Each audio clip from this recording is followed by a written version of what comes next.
आज का हमारा टॉपिक है अभिक्रिया की आणविकता तथा कोटि में अंतर, यानी difference between molecularity and the order.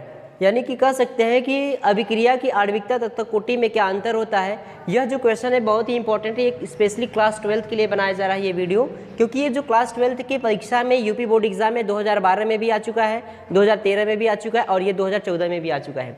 तो इसको देखिए कि इन दोनों में क्या डिफरेंसेस होता है, इन दोनों में क्या अंतर होता है। सबसे पहली पॉइंट अगर हम बात करें तो इसमें बता देंगे, आणविकता में क्या बता देंगे, किसी अभिक्रिया में भाग लेने वाले अभिकारक अणुओं की संख्या को क्या कहते हैं, आणविकता कहते हैं।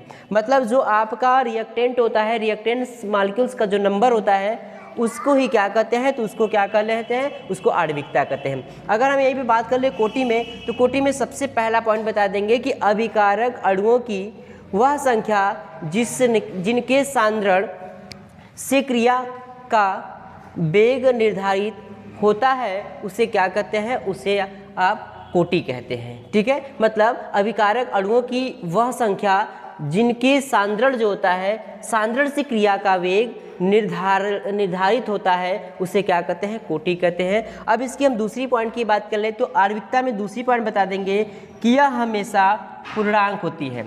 मतलब क्या होता है, तो अभिकारक हमेशा किस फॉर्म में होता है, तो पूर्णांक की फॉर्म होता है। मतलब वो शून्य भी नहीं हो सकता है और ऋणात्मक भी नहीं, यानी शून्य तथा ऋणात्मक नहीं हो सकता है। केवल किस में होता है, तो केवल पूर्णांक होता है।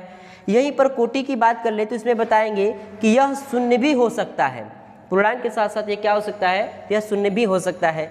अब तीसरी पॉइंट बता लेंगे कि यह एक सैद्धांतिक धारणा होती है, यानी जो आणविकता की तीसरे अंतर में बता देंगे कि यह क्या है, तो यह एक प्रकार का सैद्धांतिक धारणा होता है। जबकि कोटि जो होता है, कोटि में बताएंगे कि यह एक प्रयोग द्वारा क्या किया जा सकता है, जिसको एक्सपेरिमेंटल द्वारा इसको ज्ञात किया जा सकता है, यानी कि यह प्रयोगों द्वारा इसको किया जा सकता है। ठीक है, अब हम बात कर लेते हैं कि ये जो आपका आणविकता ये किससे संबंधित होता है और कोटि किससे संबंधित होता है। उसके चौथी अंतर बता देंगे कि इसका संबंध जो होता है अभिक्रिया के किसी विशेष पद से होता है, यानी इसका जो रिलेशन होता है वह रिलेशन किससे होता है, तो कोई अभिक्रिया के किसी भी विशेष पद से होता है। जबकि कोटि में बता देंगे कि यह संपूर्ण अभिक्रिया से संबंधित होती है।